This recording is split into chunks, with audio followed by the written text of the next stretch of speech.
musicians around the globe.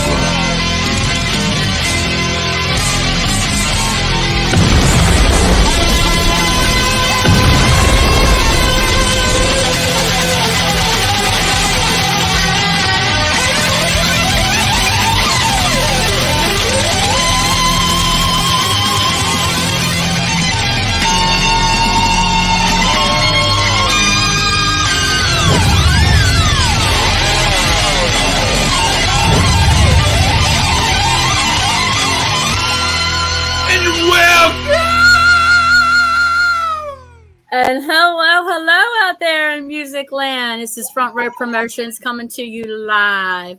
Hello. Hi, Front Row.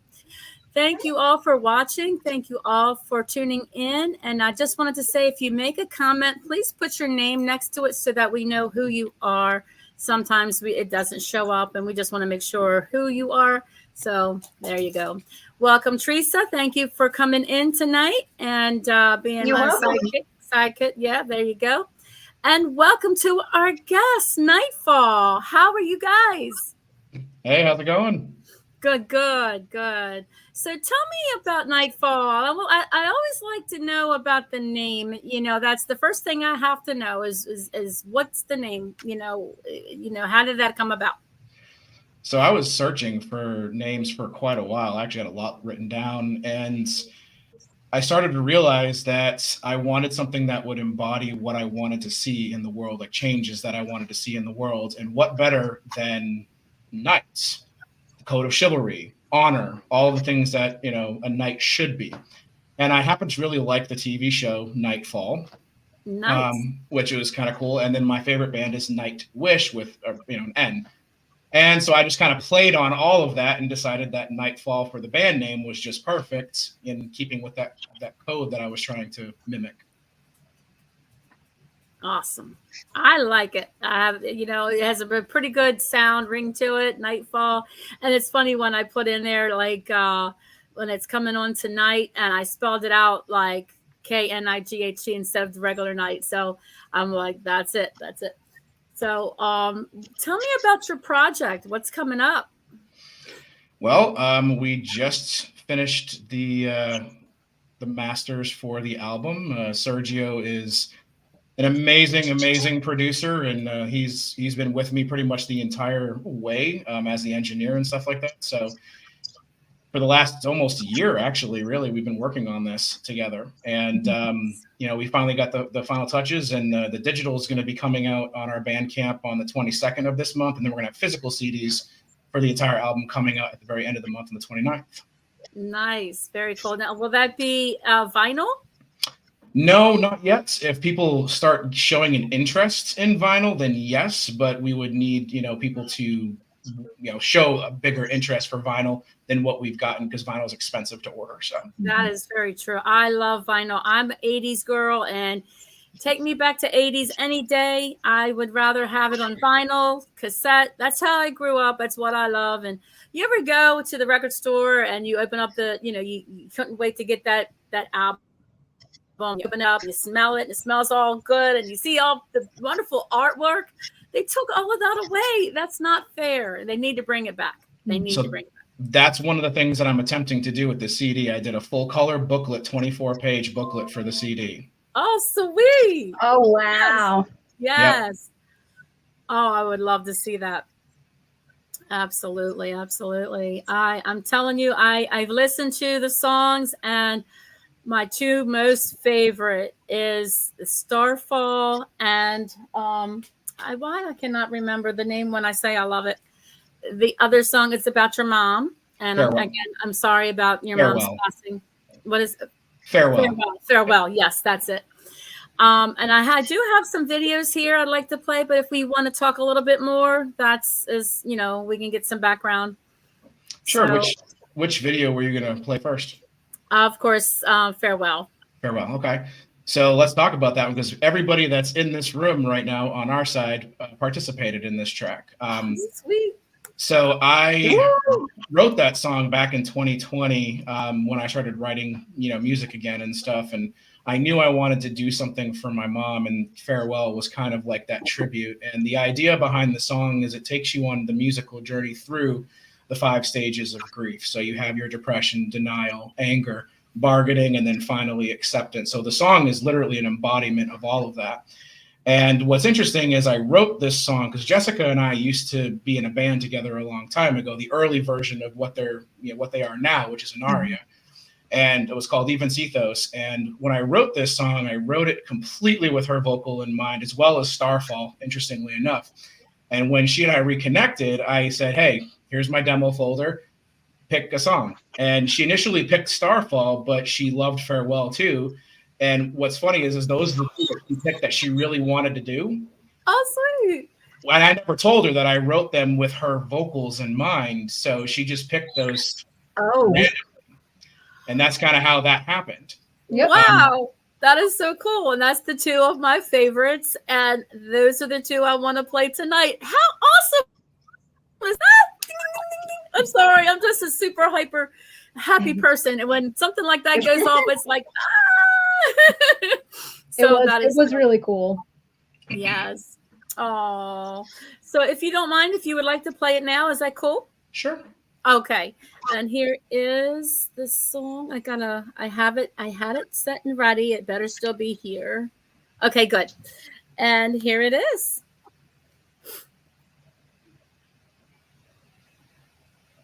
Oh, wait a minute.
You've left us here in this endless night.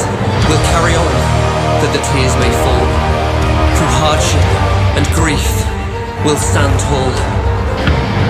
For in our hearts, the love will forever reside. This is our farewell, a bittersweet goodbye.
So let the tears flow as we bid you adieu.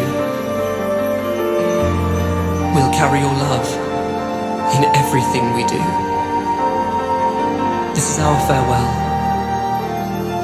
a bittersweet goodbye, but we'll hold you close, forever in our hearts. There you'll lie. This is my farewell to those who've gone before us.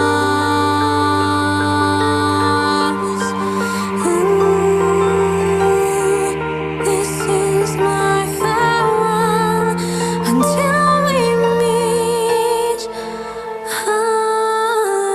again.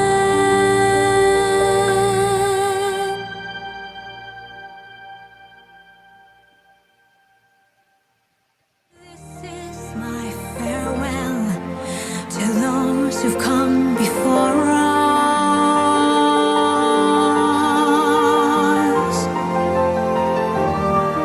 This is my farewell, though they're lost, they're never gone. This is my farewell until we meet again.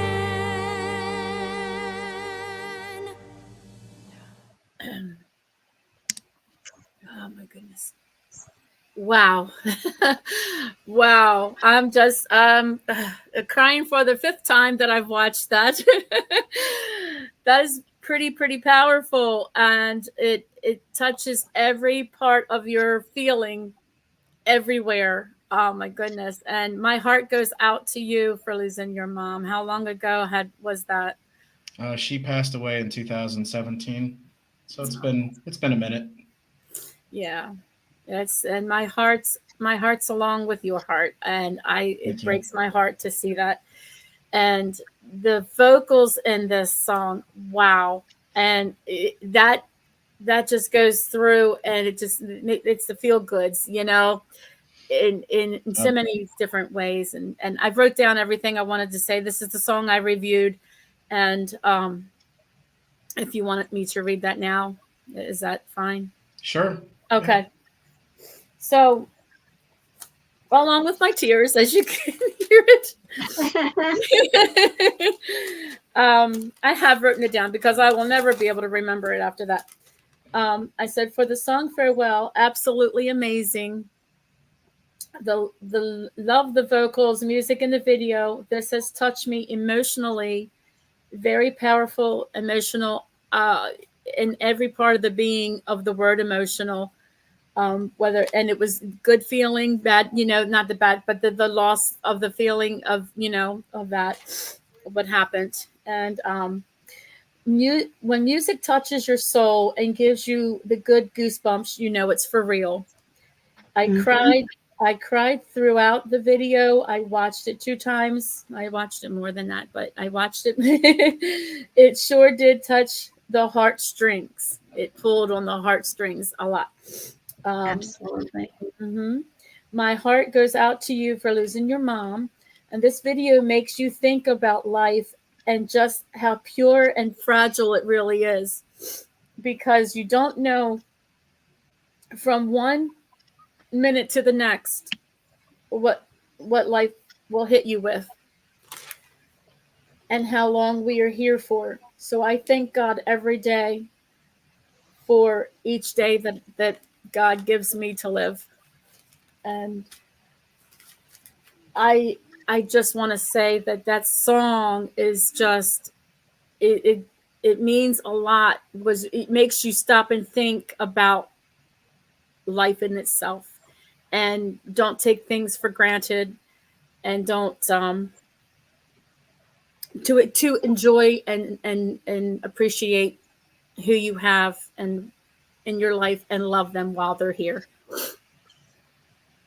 It's a very thought-provoking song.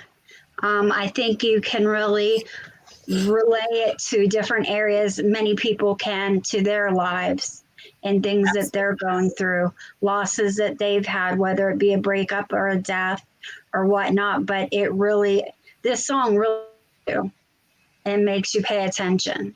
And I really like it. And it's not sounding like, I can't say that you sound like this person or that person, because to be honest, I don't really feel that there's a category to put you in. Like you're breaking out on your own. You're doing something that is truly original and truly you. And I really like that. Absolutely. Appreciate that. Thank you very much. You're welcome. You're welcome. Yeah, Jessica absolutely nailed the vocal on this. For sure. Couldn't have been more thrilled with how it came out. Thank you, Jess. Really, truly. It was my pleasure. Yes, those vocals. Oh, wow. It's like the good goosebumps when you get those, and you always wish you could sing like you. And, so tell me about some of the background about how did you learn to sing like that? Did it come natural? So I have a long history, a multi-genre history of singing. I started singing with my dad when I was very young. I did my first performance when I was 12. And I have I've been at it ever since. I discovered bands like Evanescence and Nightwish in my late teens. Yes. And that really just spoke to me as a vocalist. And I knew that was the avenue I wanted to pursue as a vocalist. And I just kind of went from there. I did not have any formal vocal training until my 20s. And I've studied privately with a couple of different opera singers. So I have classical background now on top of my practical background, which was, singing everything from country to pop. Absolutely. Okay. That's awesome. When you can sing like many different genres like that. And your pitch is, wow. Oh my Lordy. if I'm saying it right, because I don't know. But but your my lordy, the sound that comes out is just wow. Teresa, do you have another word for wow? Not another word for wow, but I did just want to ask, how many octaves can you sing? Just shy of 4. Okay. Yeah. I was gonna say I thought it was closer to 5, but No, just shy of 4. Awesome. Very, very cool. Yep, and then some other call outs on this song. So the narration was done, he couldn't be here today, but it was done by a guy named Pete Rockcliffe, who does sing on several of the songs on the album. So he did the narration for this one, and he's on Children of Time and on Destiny Calling as well. And he's just absolutely fantastic. So when I asked him to do this, he was like, yeah, mate, I'll do it in a heartbeat. So it was great to do that. And then guitars, like the rhythm guitar in the first solo towards the end was done by Patrick. And then my friend George over here, that solo that leads back into the piano part where we finish the song, that solo was done by George. Awesome. Yes. Wow. And the part that really, really got me was when they were covering the mom. That that got me really, yeah. The video is actually autobiographical almost. I mean, it's an interpretation of what happened to me, but everything that happens in that song is something that went on in my life. Awesome. Okay. At one point in time. Yes, I got you. So the person that you sent the video, is that the one you're talking about? I'm sorry? You sent me a video. Oh yeah, that's Patrick. Yeah, so he was the guitarist on this one for the rhythm guitars and stuff, and he couldn't be here tonight, so he created a video that if you want to play it, go for it. That video, he just wanted to say a few words about working with Knightfall and hope that we would be able to play that tonight since he could not be here. Absolutely. Yes, and here it is. Yeah. Hold on, I gotta hit the. There we go. Wait a minute. It's going to be available to you soon. I've enjoyed this album so much. Working on it's been a pleasure. I really appreciate Keith involving me in this from the beginning. When we started working together in 2021, I knew it was going to be a great record, and I'm so happy with the way it turned out. All of the contributing musicians and artists from around the world have done incredible work and should be proud of it too. We hope you enjoy listening to it as much as we enjoyed making it. And I'm Patrick Goebel. Thank you.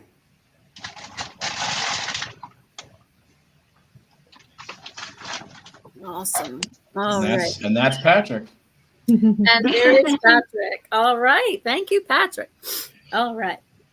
So, so the background of your music, if you want to go around and if you want to start, Keith, your musical background. As a child, I actually played violin, was my first instrument when I was about 7. I did the Suzuki method, and I made it to the end of book 3.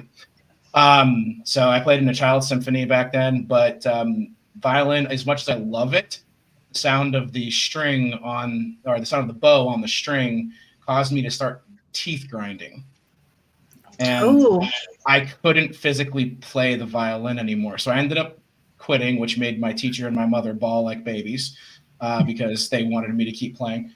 But I eventually found the piano. My mother had this old upright acoustic brand piano. It was beautiful pianos, my grandfather's. And I just started playing it one day. And I taught myself how to play. And that was around when I was 13 or so. And I've been playing it ever since. And then, like Jess, I discovered symphonic metal in my late teen years. I heard Stradivarius's Hunting High and Low around the year 2000. And that was my first introduction to symphonic metal. And then Nightwish Wishmaster came right after that. And I was hooked, absolutely hooked. And then the Century Child came out and then Once. And Nightwish is my favorite band and one of my biggest influences, the way I compose too. So that's my musical background in a nutshell. Awesome. Very, very cool. Okay, Jess? So I talked a little bit about my singing background already, but I started doing music when I was about 8. That's when I picked up piano. My family had like this little Casio keyboard, and I had just started messing around with it, and they're like, "Oh my God, we should enroll you in piano lessons." So for 4 years, I did classical piano. I started singing somewhere around then, just like for fun, and then Dad got me on stage when I was 12. And then, sweet. So my dad was actually in a touring bluegrass band in the 80s. So that's where I get all of my musical acumen from, is from him. He and my mom very much encouraged me to pursue music from a young age. And I'm a songwriter as well, and I've been writing since I knew how to write, pretty much. I have like notebooks full of just stuff that I've written, stories, song lyrics, poems, what have you. And, like Keith, found Nightwish and Evanescence in my late teens. Amy Lee is a big inspiration of mine. I love her voice. I love her songwriting. I love kind of the gothic vibe of their music. Yes. A young goth. So that very much spoke to me. And from there, I've just kind of progressed, and I am where I am now. Absolutely. Well, your parents did well with putting you in music, because that voice, let me tell you, wow. Super cool. Super cool. You're welcome. Sergio? Yeah, so I started playing, my first instrument was the alto saxophone. I think I was in like 5th grade. I don't know how old I would have been. Yeah. A little Sergio. Tiny Sergio. Aww. And then I got into guitar when I was like 16, 17, and started seeing shredders and hearing bands like Nevermore, Children of Bodom, and that was a whole black hole of, getting really quick at the instrument. I started picking up other instruments, drums, violin, cello. Then I went to college for music education, and I became a teacher. I was a music educator for 10 years. Nice. Before I became a producer, and I learned so many different instruments and got to teach so many different instruments and got to teach orchestras. And I was fortunate enough to go on tour for the better part of a year with a lot of different metal bands. So that was a really cool experience. And then got into production and actually like mixing and creating these arrangements for people and bands and working with a lot of different artists. So I'm here now, still creating. Very cool. Very cool. Forever. Oh, that's good. That's good. You got to know you play a lot of different you play a lot of different instruments. That's that. I've been tongue-tied lately, so bear with me. He does everything. It's crazy. Oh, that is so cool. And then to teach it, that's awesome. I like that. Mm-hmm. Yeah, if I was in Kentucky, I would definitely say, can you teach me how to play my guitar? I have 3 of them, and I would love to learn how to sing like you, Jess. Oh my goodness. I would love to, I would just love it. George, how about you? Sure. I grew up more as a listener than a performer, because I didn't start playing guitar until about 17. Mm-hmm. But I remember being in the car with my dad, and he used to play guitar when I was a kid. And we would always be rocking to docking. Rocking to docking, I like that. Yeah. Yes. My favorite song for a long time was Dream Warriors, and then I started to like Kiss of Death as I got more towards my teenage years. And then I picked up the guitar one day because my dad kind of had stopped playing, but was just sitting there in the house. Mm-hmm. And I just started messing with it. He showed me a few chords, and then I took it from there. I discovered Stradivarius when a friend sent it to me over like Napster or something. And I was like, what is this? Because it was, the guitar, but also the harpsichord and Black Diamond, which was like my favorite song. I also loved Eternity. Those are like the first 2 Stradivarius songs that I heard. And then I discovered Yngwie, and of course, any guitar player, you watch Yngwie and you're like, how the hell is that humanly possible? Sounds about right. I probably watched the video for Far Beyond the Sun that he did like 100-something times. And every time I was just like, just as amazed as the first time. And it's funny because then I would start playing and I would just feel myself starting to make movements that he would make in the video. It didn't sound good yet, but I knew like my fingers were kind of doing some of the same thing. So I think I learned some things through osmosis.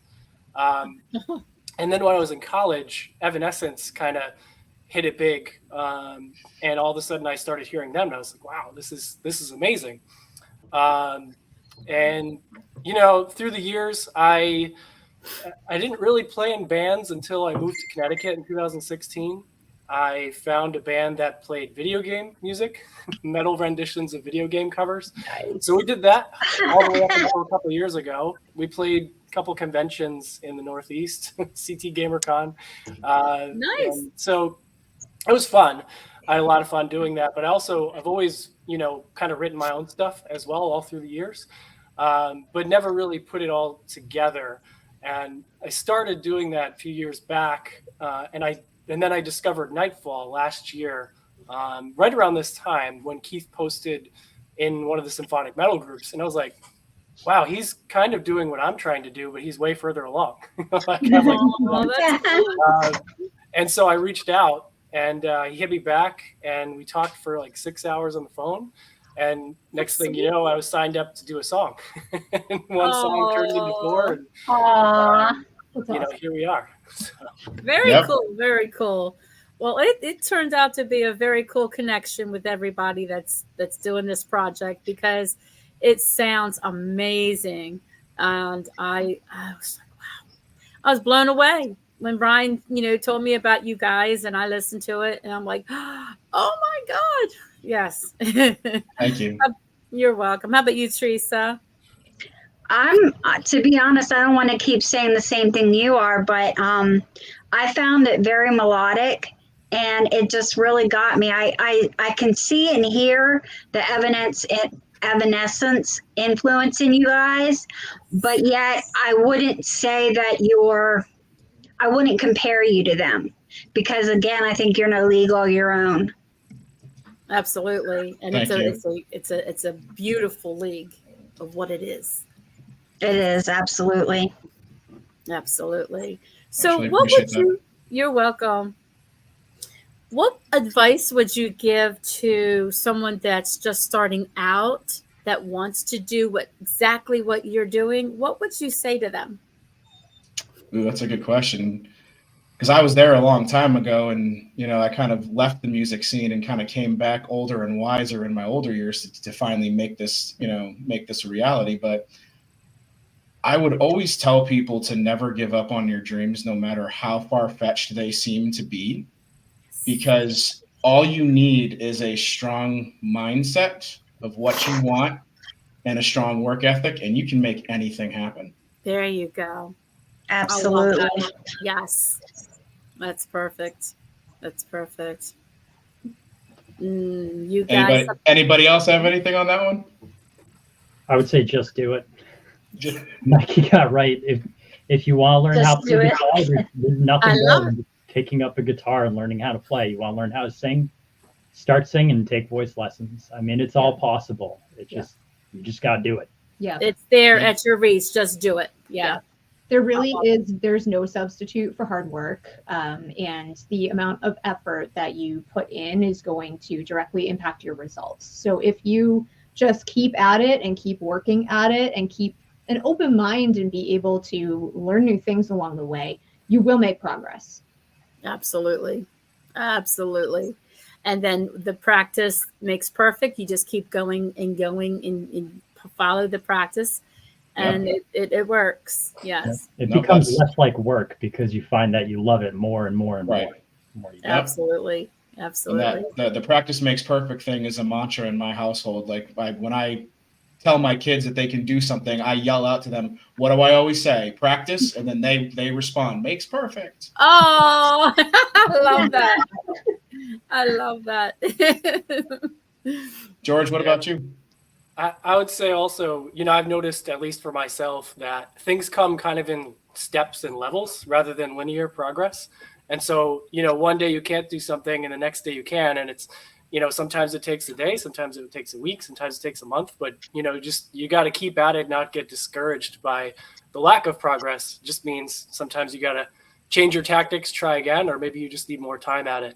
But there's been a number of times where, I've gotten discouraged and then I've kind of like picked it back up and been like, yeah, you just got to keep at it. You just got to keep working at it. You can't give up. Absolutely. Now I have like one of those acoustic, what do you call it? Acoustic, electric acoustic. And I pick it up, and I just like, I've got to get lessons. There's just no way. I don't know what I'm doing. It needs to be tuned. It's like I have an interest, but I got to follow like the next step, to find someone to show me what to do. So, but with that, it's the beauty. That's the beauty of music is at any point in time, you can start to learn how to play an instrument. You can start to learn how to sing. There's no age limit or anything like that with music.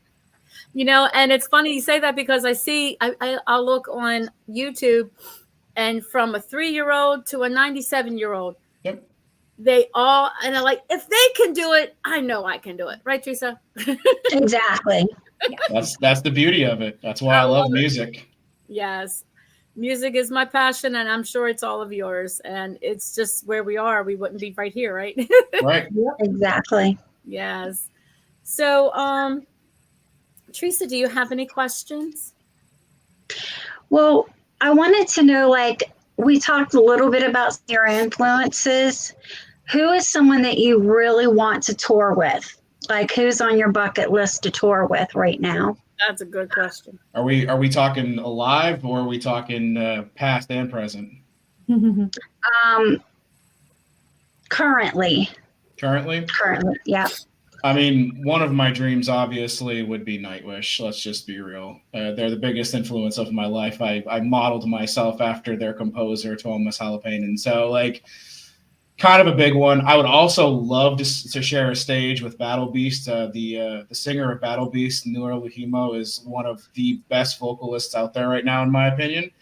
Okay. And then there's also another band called Avantasia that is kind of similar. Like, they do similar stuff to what we're doing with Knightfall. He does like a collaboration project with all these famous musicians and brings them together for this big album. And that was also kind of one of the inspirations of what we're doing in Knightfall, because I watched and listened to them so much.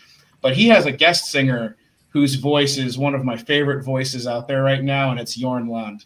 I love him. His voice is so gritty, and just like he can do it so effortlessly. I love when he sings. Oh, so cool. So cool.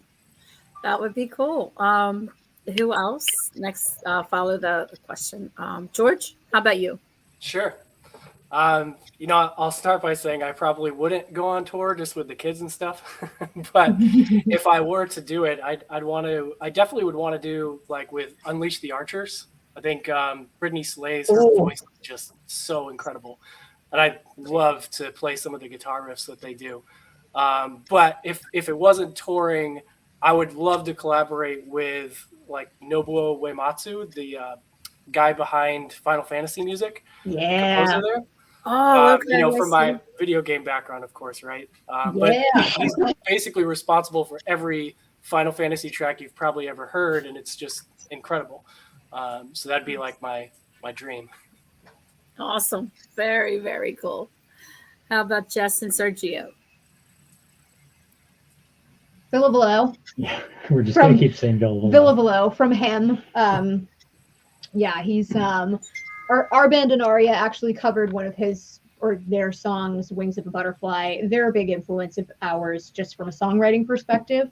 Also within Temptation, because Sharon is incredible, and I don't know, I love every one of their little evolutions. They've done so many different things, and they're just always fantastic. Anyone who puts on a show, really. Yeah. Anyone who puts on a killer stage show, and it's more than just like the band getting up there and performing, but they've thought about a theatrical experience or a storyline that kind of goes with it, something visual. Like in this moment. They do really cool stuff live, Yeah. Awesome. TSO. I love Missing Trans. Their stage show is amazing. I can imagine. It sure is. Wow. So what venue would you say, like, we have to play there? What would that place be? Vakken. I mean, it's a festival, but Vakken. Awesome. Yeah. I've heard about that, but I've never seen it, of course. But yeah, No, I would agree. Vakken is one, but for me too, I would love to play Hartwell Arena as well in Finland. Mm-hmm. Very cool. Very, very cool. Now the board is blowing up. and it's just going and going. So I'd like to read some of the things that's here. Let me see if I can go back to the beginning as far as it'll let me go, because I want everybody to have. So someone in the comments just said not the metal cruise ship. Well, it's not someone, it's my wife, but no, yeah, 70,000 tons of metal. That would be fun too. It would be. Oh, there you go. So Knightfall is, you're saying, hey, Danny. Let's see. I was trying to respond as they were coming in. Well, they were coming in. Oh, okay. And then Troy had said he had lost his mom 8 years ago, and this song was perfect for his thoughts and about losing her. It is an absolutely beautiful song, which it is. It really is. Okay, let's see. That's right. You were answering back and forth. Okay, let me see what else. Gabrielle Joseph, I can't pronounce it. I don't know. I don't want to mess it up. And okay, she said, "Yay! I love this story." Hey. And she also said, "Yeah, Tiny Sergio, big saxophone." Gabriel's awesome. He's the man. Gabriel is the man. Yeah. And then let me see here. Troy says, let me see if I can share. What up, Troy? There we go. I hope this is okay to comment, but Jess had actually written amazing vocals for me on a couple songs, and her vocals are amazing. Blows me away when I hear them. And Sergio has written some amazing guitar as well. Very talented group of people here tonight.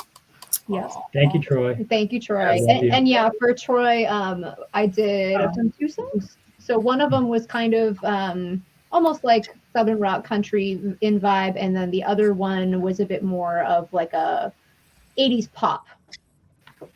80s pop. Oh, sweet. 80s pop rock. So elements, yeah. So those are the 2 that I did with Troy. Sweet. And he also said, and Keith with his amazing songwriting, very impressive. Thank you, man. Appreciate you. There you go. And let's see here. Okay, Knightfall, you said thank you. Rachel is your wife, right? That's my wife. Yep. George, okay. George has super speed fingers playing. I asked Keith if he saw smoke when he played and needed an ice pack. Does it hurt to play that fast? Does your fingers, I mean, after I guess a while you're used to playing it, you feel? Yeah, I mean, I haven't had, like, you get the calluses pretty early on, but what I actually find is I massage my hands a lot because they lock up. And I kind of learned that from watching a video that John Petrucci did way back when I was much younger. And when you're young, it doesn't really affect you as much. But now, I mean, I'm 40, so I'm like, I got to recover after I play something like that. And so I do a lot of massaging. As Sergio's doing his finger exercises. Yeah, exactly. Oh, and then you back down to when she said not the metal cruise ship. Yeah. Sorry for your loss. And these were going on. Okay. So, how about let's play the second video? Sure. We have Starfall. You want to tell us about Starfall? Was it Starfall? Yeah, Starfall. So I wrote that one during the pandemic as well, and that one kind of came about. It's the songs that we have. A lot of them do have overarching fantasy themes to them, but they're a metaphor for the things that are going on in the real world. And the video kind of explains the vision of the song. So you might as well just play that, because that really takes you through what I'm thinking when I was writing the lyrics. And then I have to shout out Jess, because there was a couple of places where I wasn't quite sure what I wanted, and she helped me flush that out and helped me finish the lyrics on that song. So she was integral in finishing the Starfall with me. And it came out. Yes, and it came out so good. So you climbed a mountain to film it. Oh, wow. You did. Wow. Yeah, you know what? Before we start the video, let Sergio and Jess tell you about the things that they did to get the shot. God, yes, let's hear this. Oh my God. You start. Oh God. You start. We did a lot of things. I'm just trying to remember, but we had a couple days where we live up in the White Mountains in New Hampshire, and I think I had a 35-pound like film rig, and we were running up a mountain for the better part of an hour at least, and filming as much as we could. It was a little bit crazy. That was the blue dress, right? Yeah. So yeah, there's this 4,000-foot mountain near us called Moosalak, and there's a trail that goes up it. We didn't go up the whole trail to that particular mountain. There are two different hiking experiences that were for this. But we went part way up the trail because there's this beautiful waterfall up there. So it kind of follows a lot of those cascades, but I'm wearing like this full-length dress and boots and like running up this trail, and he's like following me. Trying to keep the camera steady the whole time. Yeah, and it's like rocks and Oh my goodness. We coordinated a battle scene with a lot of other actors that came in and helped out. We're really appreciative that they came in. They came in full costume, full makeup, did a really fantastic job. And we filmed it at this very old castle-looking structure, and it was a really cool experience. Yeah. And then the last mountain was this area over in the Franconia Notch area. We did go to the top of that one. That's basically like where we filmed all the performance. Yeah, so we did all the performance footage up there. So it's like this cliff that kind of overlooks a lake. So we hiked up that, and then I don't even know how tall that is, but it's up there. Yeah. So we hiked up that and then filmed up there and then hiked back down. Oh my goodness. Dedication is what that is. I'm telling you. Wow. Yeah, for real. So let's see this mountain. Okay, here we go. Let me put the vocals on it. Okay, here we go.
Wow, that was pretty high up there. I see.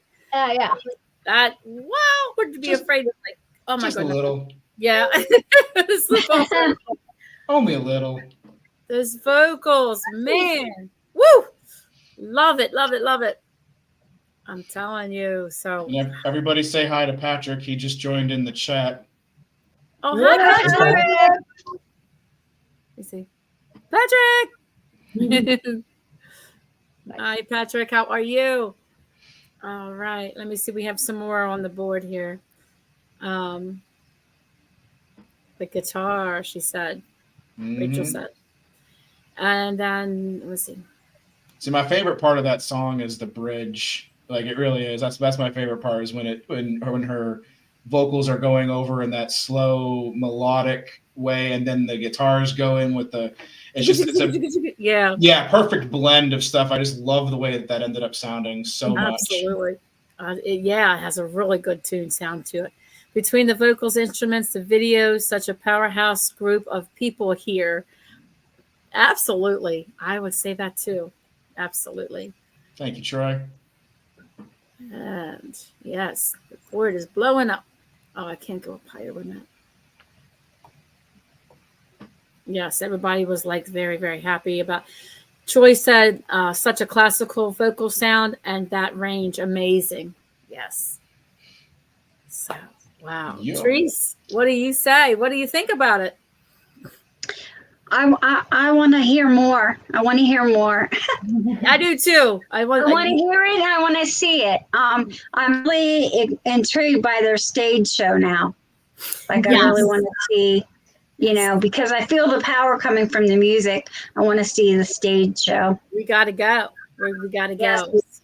Maybe someday. Right now, it's a studio project, and hopefully, if we get enough following and enough backing at some point, maybe we can do something in the future. Absolutely, we would love it, and we would be there in a minute, in an instant, however you want to call it. Tongue-tied tonight. In a New York minutes. So how would you what's the words I'm looking for?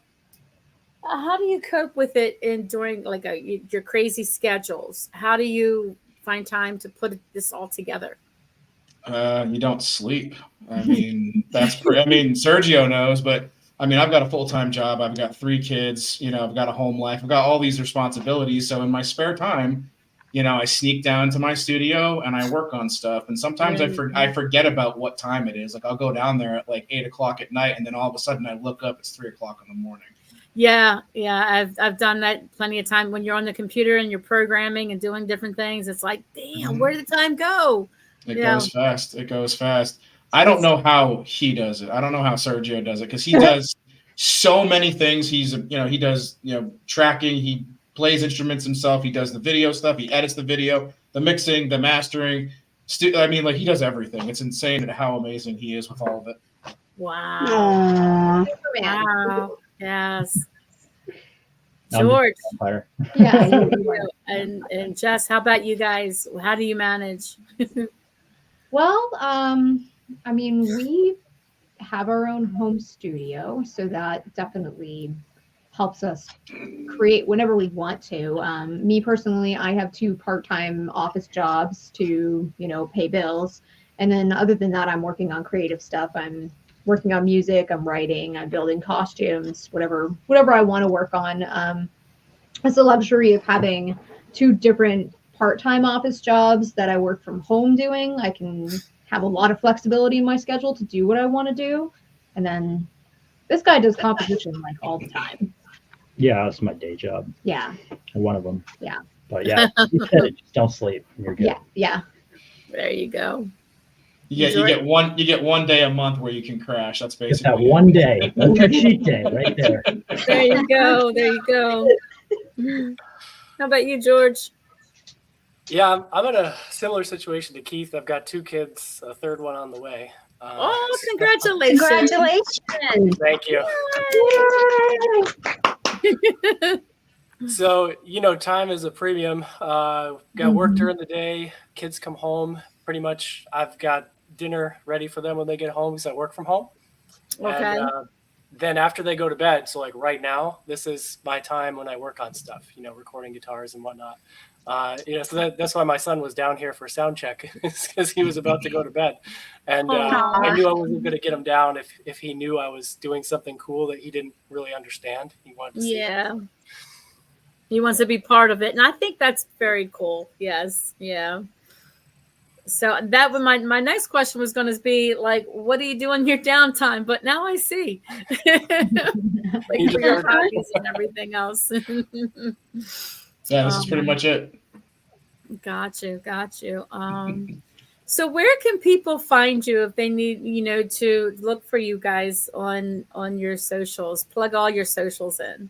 Sure. So for the Knightfall stuff, I mean, we're pretty much anywhere. You can find us on, all the streaming platforms, Spotify, Apple. We have a Bandcamp. I have, full-fledged websites, www.knightfallband.com that has a link to our store where you can purchase all kinds of fun. Well, if I can get it close to the camera, never mind. It's not going to work. Uh-oh. There we go. But there's all kinds of fun stuff in there. I got hoodies, shirts. Nice. The physical CD is going to be there on the 29th to be able to be purchased as well. It's on pre-order right now, so if anybody wants to get it, go for it. And then I think that's pretty much it. We're on on the socials, so there's Facebook, Instagram, TikTok. We're all there. At Knightfall Band at most of them, except for Facebook, which is Knightfall Music Project. Absolutely, and definitely. Yeah, I'll toss that to Jess and Sergio because they're guests on my album. They actually have their own project with Anaria, so I'm going to let them talk about that real quick. Yes, let's hear about that. Huh? Oh, you don't want to talk about that. Yeah, so Anaria is our main project. We have symphonic elements, but we are more modern metal, hard rock. Yes. We have a lot of synth elements as well. So we have our album dropping on the 29th on everything as well, Holding Cell. But you can find us everywhere that you stream music, on YouTube, on Instagram, on Facebook, just Anaria. If you just search for Anaria, you'll find us. What else? Is it the same type of music like Knightfall, or it's a bit different? So Knightfall is more like in the traditional power symphonic metal house, whereas we have like a couple of those elements, but we're leaning more in like a modern rock direction. So like we're probably a little bit more Evanescence-y sounding. We've been compared to Lacuna Coil a bunch, if that gives any basis. Our old catalog is so a lot of our old stuff is a bit more symphonic driven. I kind of feel like y'all are kind of turning into like the next Within Temptation as far as your styles, because you kind of like do little things that are different with each album, and you're kind of a chameleon in a lot of ways. Yeah, and we love doing that. That's it's cool fun for us. Absolutely, I'll have to check it out. Are you guys on YouTube as well? Yep. Awesome. We have lots of music videos. Yes, they do. Lots of them. Awesome. It looks fun doing those videos. They really look cool. It's a blast. A bit chaotic, but it's a blast. Right. So Troy says, all on here are amazingly talented, kind and caring people. I know a few of you personally, and I see the hard work and kindness firsthand. All deserve the best. Yes. Aww. Yes. Give some love. Give some loves. Yes. Also, hey, Sid. Hey, Sid. There we go. So we have we usually like to have like a fun segment. So we'll be like off topic a little bit. So we just ask some fun things, and then after that we'll let you go. So I always like to start this one off as, if you were in a hot tub time machine and you want to go on a travel on a journey, where would you go?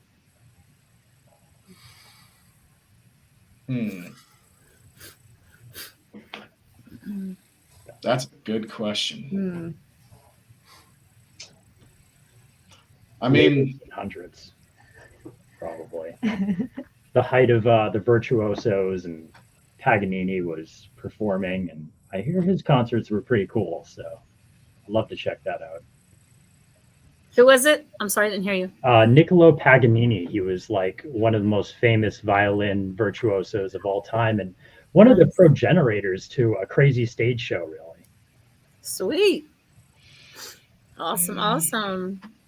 Jess, how about you? I really don't know. It's a tough one.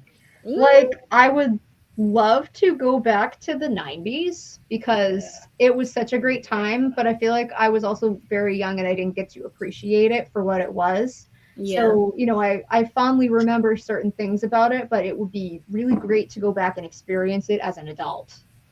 Awesome. Yeah. Awesome.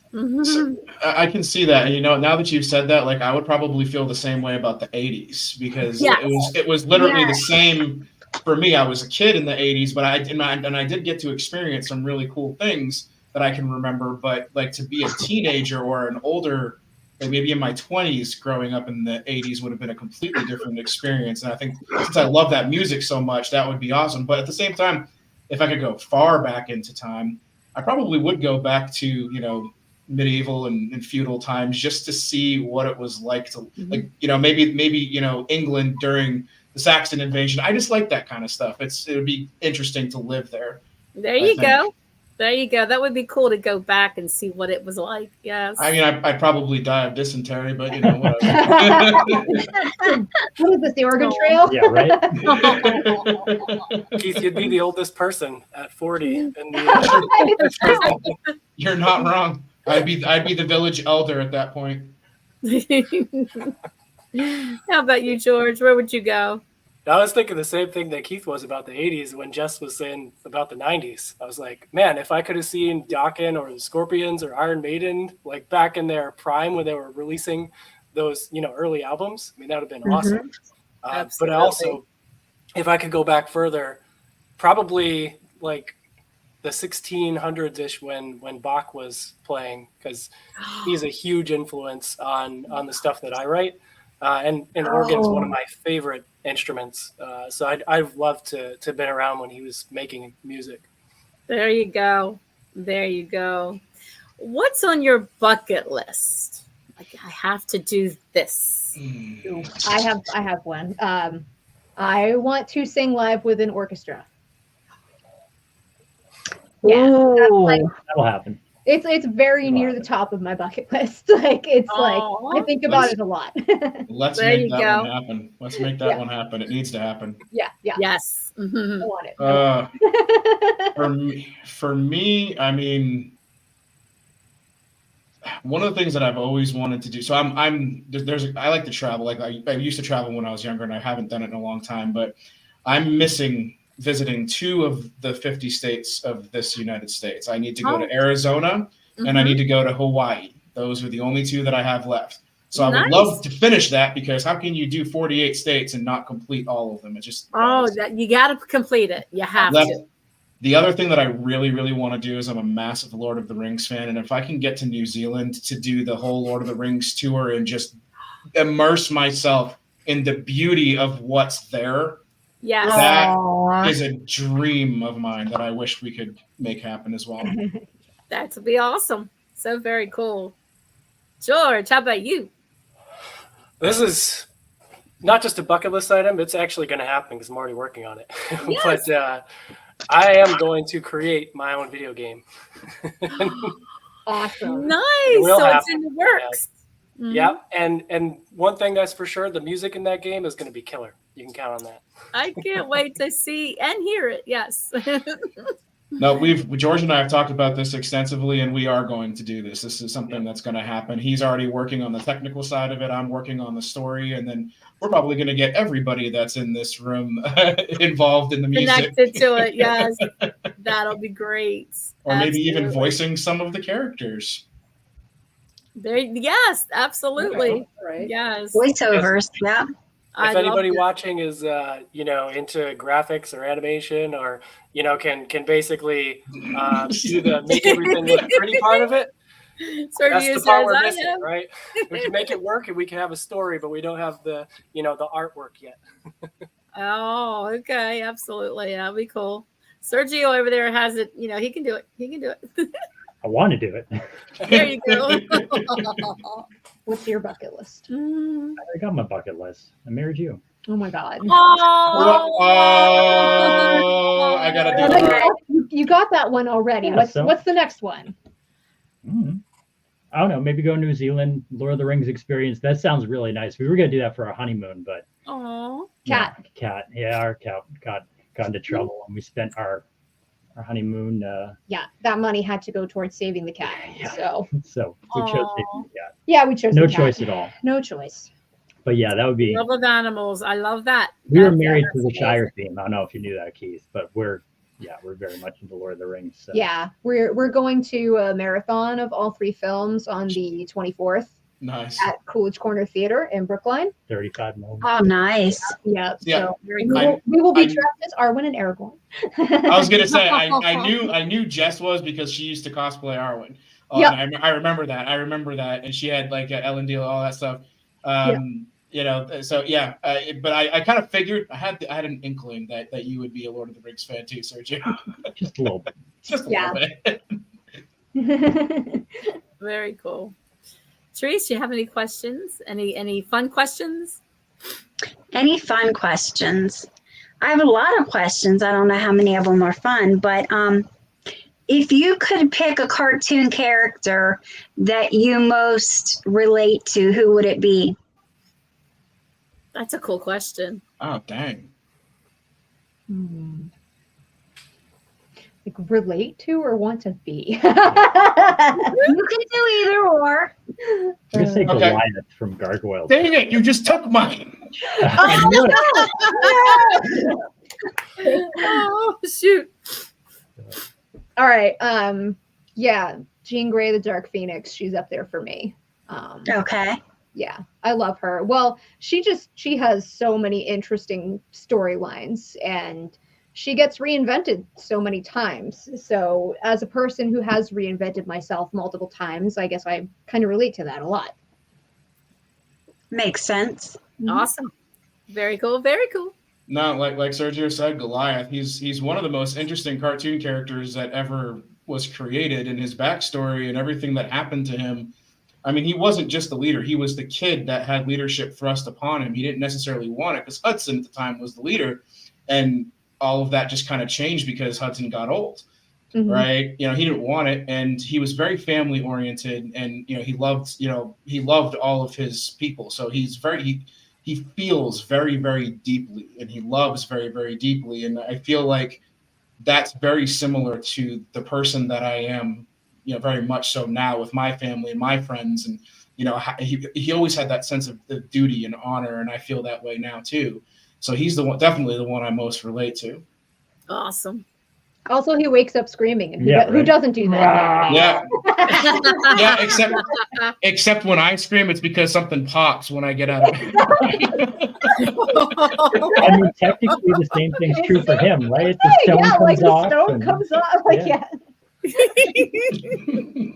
Very funny. Very cool. George? Yeah, that's a tough one because I'm just like, what cartoons have I watched since I was a kid? Because I haven't really. So I was thinking back, and I mean, what did I watch when I was a kid? Like Ninja Turtles and stuff like that. It's hard to really. And now with the kids, like watching all the stuff that they watch. My daughter's name is Sophia, so of course we did stuff like Sophia the First themed. But I also, it's hard to say I relate to or embody one of the, kind of cartoons geared towards children. So I guess I would say I'd really have to think about it more and go back to my childhood to properly give you an answer. Hey, listen, TMNT is not a bad way to go. All 4 of those have great characters. Yeah. Absolutely.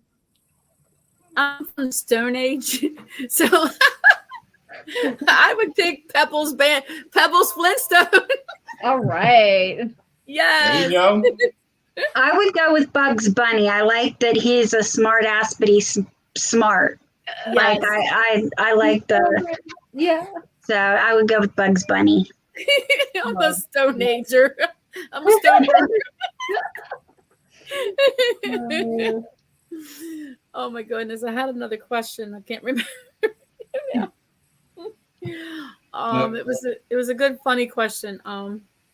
Shoot, Tracy, you have any questions so I can remember mine? You Sure. didn't ask your diet. You didn't ask your Coke or Pepsi yet. Yes, I forgot. Do you guys, if you had the choice, if you don't drink the sodas, but if you had the two, pick out of the two, what would you pick, Coke or Pepsi? It's an interesting answer because it depends on a couple of things. So first, Diet Pepsi. Okay, no. It's Diet Coke, right? That's the one that's better. And then Coca-Cola versus Pepsi. I actually like Pepsi over regular Coca-Cola. Yay! Okay. Okay. I go Coke. Yeah. Yay! George, did you say Coke? I did. Yeah, I really don't drink soda, but if I do, I'll drink Sprite. And that's so still Coke Coca-Cola. So yeah, like Coca-Cola product. I don't drink soda either, so it's kind of tough for me. And I would say it actually really depends on my mood. Like sometimes I do really like the bite that Coca-Cola has, but like sometimes Pepsi is just a little bit more refreshing. Yes, it is. So it has that feeling. Ooh, Yeah. it's sweet. Yes. yeah. Two of the comments. So Troy said Michelangelo all the way, and then my wife said sweet tea. Yeah. Pepsi. What did he say about Pepsi? Pepsi here, but Coke in a can is better than in a bottle for some reason. And actually, I like anything the sodas in a glass, opposed to drinking it out of a can or a plastic container. It has to be in a glass container. I don't know what it is, but it makes it taste better. It's just me. It's just what it is. Oh, geez. What's my question? I can't remember it. Teresa, how about you? I have a question as far as I know we talked a lot about vocals, and you mentioned that you weren't formally trained until a little bit later in life. What is your regimen now for vocal training? What do you do? I mean, whatever I'm in the mood for, really, and it kind of depends on what I'm working on during that time. Like right now, I'm getting ready for an operatic musical theater performance in May, so I'm doing a lot more classical exercises with my voice right now. But Okay. when I'm like actively working on a rock album, my exercises look a bit different than my classical exercises. Diego's saying hi. Hi, Kitty. Oh, what's the kitty's name? That's Diego. Hi, Diego. Hi. Very cool. Cute. Found my question when you said rock and roll. I don't know what hit the light bulb. But what was your first concert that you went to when you were a teenager? So for me, it actually was a Nightwish concert. I didn't get to go. I didn't get to go to a lot of concerts when I was my parents were like so dead set against going to concerts and stuff like that when I was younger. So in 2004, I finally got a chance. I mean, I'd done musical theaters and concerts of my own and stuff like that for like community theaters and all that stuff. But the first real concert was in 2004. I was performing in a show. So the one in Massachusetts, I actually missed. That's where I'm originally from. So Nightwish performed there. And the next closest show was like a day later in Lakewood, Ohio. So I got into a car with my buddy and we drove from Massachusetts to Lakewood, Ohio. And it was the best decision I ever made. So we got to see that concert, and that was with Taria, the original lead singer, and when Marco was with them as well. And it was back when they were still small. So they were, outside pretty much the entire time with all the fans talking and all this stuff. And then after the show, there was only one hotel in the entire town, and we all stayed at that hotel. So we got to drink wine and beer with Thomas and Marco in the hallway of the hotel. Nice. Yes. So cool. So cool. Nice. Absolutely. So the first concert that I saw was actually NSYNC. Back in the boy band era. Pink actually opened for them, and she was nobody at that time, so that's pretty funny. Oh, yeah. I saw her like before she was big. That's really hilarious to me. After like sometime after that is when I started going to other concerts like Evanescence and like Hailstorm and stuff. Oh, Hailstorm! You hit the nail on the head. Hailstorm. Yes. They're great live. They're so good live. Yeah, I just got tickets to go see them. I actually live in Redline, where they're from. Oh, that's awesome. So usually when they come home, they're doing a show in July at the York Fair, and they usually come home and hit some of the night spots that are, familiar to them and stuff. So looking forward to that. Absolutely. There you go. Correct me if I'm wrong, Jess. Didn't you like do the "It's Not You" competition that they had at one point in time? I did. Yeah. Yeah. Yeah, when they were still kind of new to the scene, they did this "It's Not You" competition where they like asked everybody to send like their version of the song in, and she did a version of it and sent it in. I remember that now. I did. Aww, that's awesome. Yeah. That is really cool. I love Lizzie Hale. She's one of my inspirations for sure. Absolutely. Absolutely. Who else? George, did you answer the question? I saw Fuel on my 18th birthday at the Palace Theater in Albany, and also had my first beer at that concert. Sweet! Oh, wow. Okay. Nice. Did you answer? No, but I'm trying to remember the first concert I went to, and I can't. The first concert I remember was Opeth, actually, and I think Nevermore opened for them, which is the first time I saw like a shred guitarist on stage. Nice. I had no idea what he was doing. It looked like sorcery. I wanted to do sorcery after that. Aww. Here's a question Troy is asking. What are your thoughts on Lacuna Coil? I love them personally. I think they're great. Yeah, Christina, I love their lead singer. She is very, very cool, very much a geek as well. So I love all the stuff that she does online and how she connects with fans and the way that she goes about interacting with everybody. She's a super sweet human being from everything I can tell. Yeah, she has a really great personality. And so we worked with Jeremy Saffer, who's a photographer, and he's actually worked with them, and he says she's amazing in person too. So sweet. It tracks. Yeah. Very cool. Very cool. Well, it's getting close to closing time. Is there anything else you would like to mention or say or bring out?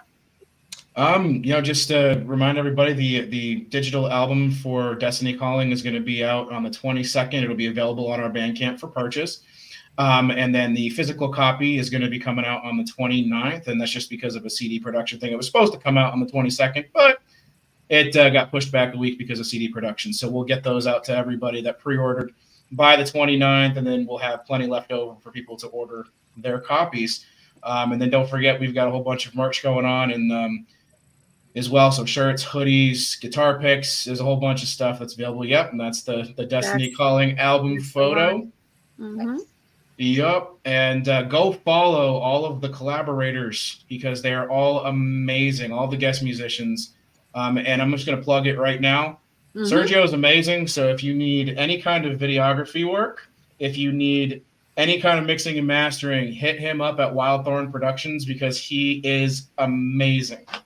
Awesome. Very cool.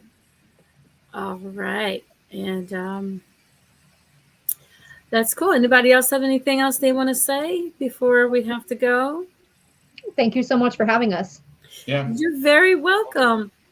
Awesome. Yes. And also, It's our pleasure. Very cool. Very cool. Thank you. And if you want to post anything, if you want to, for promotion wise, just put it on Front Row Promotions. I have to approve everything that's coming in because, of course, that people want to post spam stuff everywhere you go. So it would definitely, I'll approve you and you post away. So, with your new album coming out, keep posting on there and I'll keep promoting for you. Thank you so much. Appreciate that. And like Jess said, thank you so much for having us. And you're welcome. We really appreciate it. George, do you have any closing comments? No, thank you. I really appreciate you having us on here, and this is the first one of these I've ever done. So wow, it's been awesome. Thank you so much. You're welcome. Well, thank you all for coming to Front Row Promotions, and I'm going to close out. If you want to hang on, so we can talk a little bit behind the scenes, sure. More than welcome. I'm gonna shout out one more thing. One of our other co-collaborators just popped into the chat. Adrian sings on the song "Remember My Name" with Jess. It's a really, really cool song.